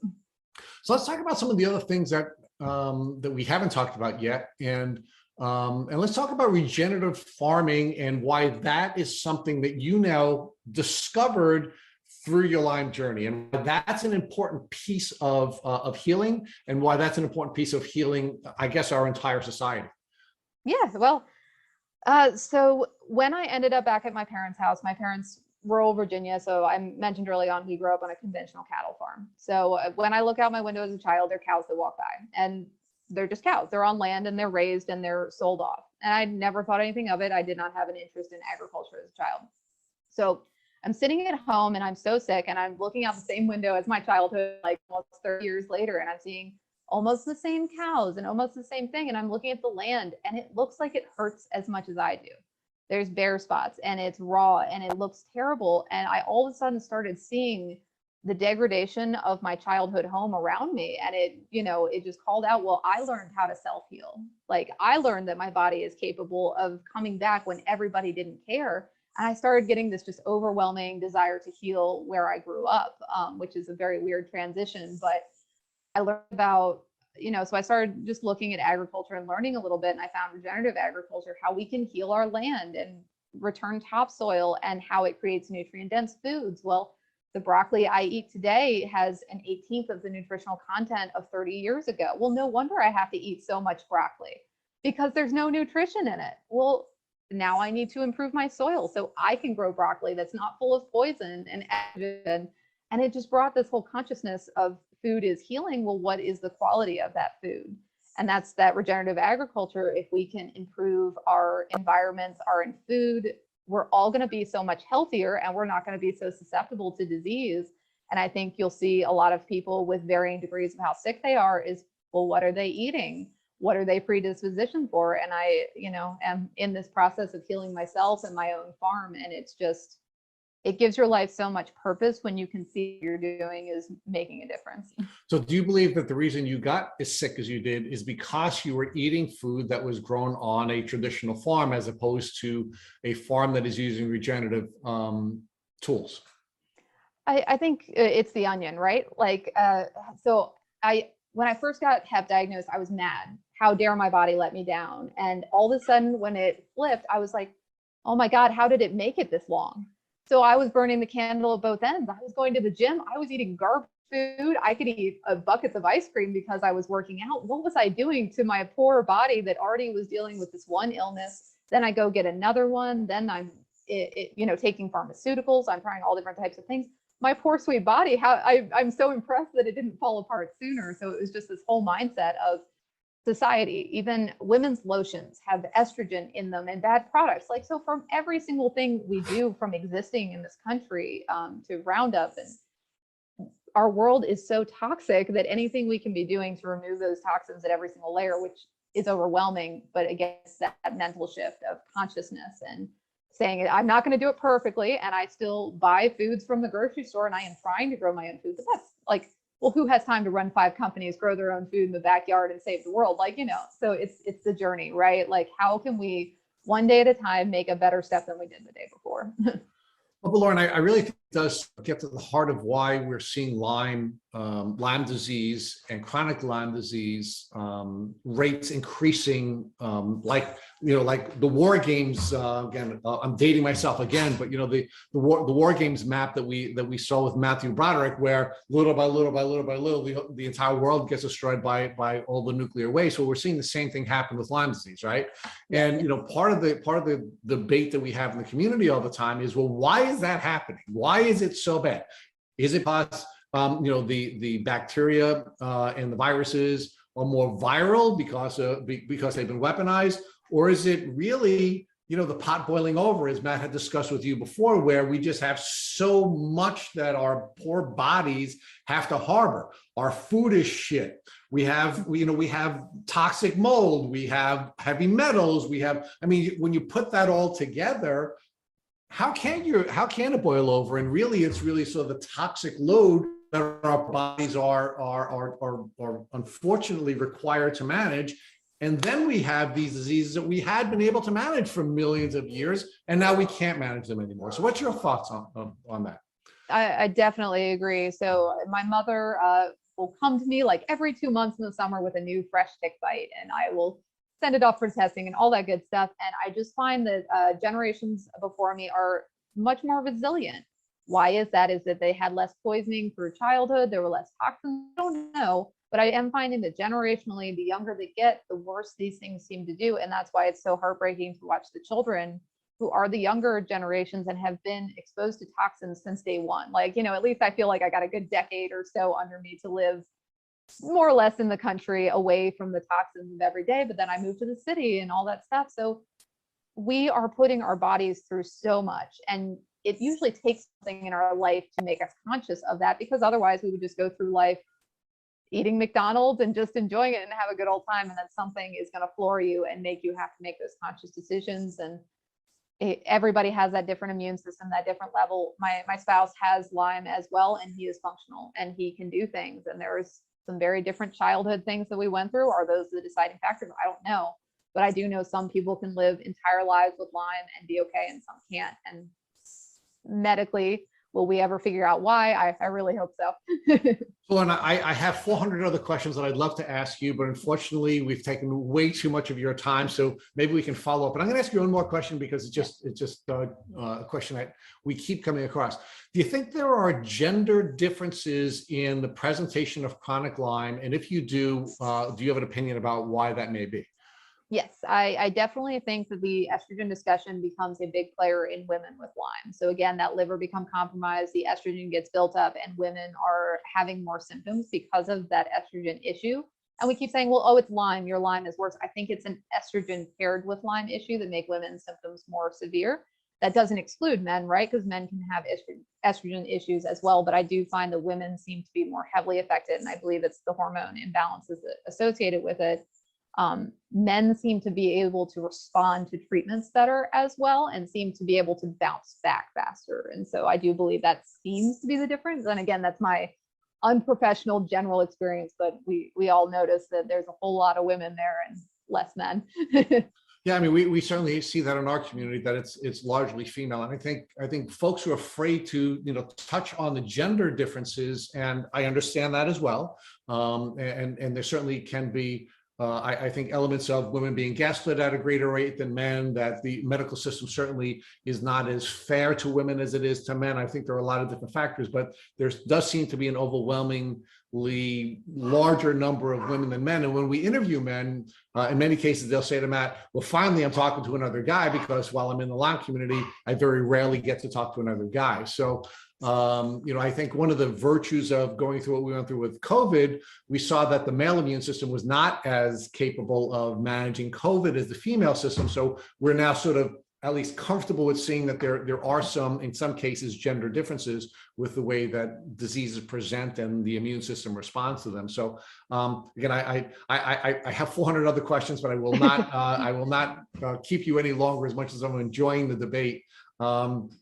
And I do like to debate, as you can imagine. So it's really good to have a feisty guest the way we have with you. So I'm going to ask you one last question, and it's a question that we ask everyone on Tick Boot Camp. I'm going to ask you, if the wonderful man that you're married to, who's been so supportive of you, God forbid, came in with a tick biting him on his arm right after this podcast, what would you recommend that he do so he wouldn't have to go on a chronic Lyme disease journey? Yep. Well, I'll preface it as he is a man and he has done this to me multiple times. We would say prevention, but you can't always win when tuck your socks into your pants, so so that it's happened. We put it in a bag, we send it off for testing. We always elect for the extensive panel because I think just checking for Lyme is not enough. Check for alpha-gal, check for Howison, check for Rocky Mountain spotted fever. Those are very serious, and those are the things that I always advocate for. We start a herbal protocol of andrographis, which is the equivalent of doxy in the herbal world. And we always pursue it for at least 3 weeks, whether or not that tick comes back negative or positive. If it's negative, we're a little bit closer in the clear, but we still continue it. So I just believe if you can hit it at the root and stop it from spreading, I think that's the best thing you can do. Again, doxy is also a great option. It's harder to get a hold of, and a practitioner needs to authorize it, but take some advocacy effort to test the tick and to do something preventative in the meantime. Lauren Lovejoy, you were an absolute pleasure. We really enjoyed this interview, and we do want to invite you back because we do have 400 other issues we want to interview you on and discuss with you. But thank you so much for spending time with the folks at Tick Boot Camp. Thank you so much for all you do and sharing the words. Thank you for listening to the Tick Boot Camp interview with our guest, Lauren Lovejoy. To our listeners, we have a call to action. First, if you'd like to learn more about Lauren Lovejoy and the Lyme Warrior, please visit her Instagram page at Chasing Napoleon. Second, if you enjoyed this episode of the Tick Boot Camp podcast, please share it with your friends by using the social media buttons you see at the bottom of our post. Third, we here at Tick Boot Camp have created a Tick Bite Blueprint that has been inspired by the information that has been shared with us by past guests on this podcast. We urge you to visit our website at tickbootcamp.com to view our blueprint. Please note we would appreciate any input or any improvements you would like to share with us. Fourth, don't forget to subscribe to this podcast on Apple Podcasts, Google Podcasts, or Spotify to get your automatic episode updates of our Tick Boot Camp podcast. And finally, we thank you, our community, for your comments on our past podcast episodes. Please take a minute to leave us an honest review on Apple Podcasts, on Instagram, or on our website. We make it a point to read every single one of the reviews you leave us. Thank you, as always, for listening.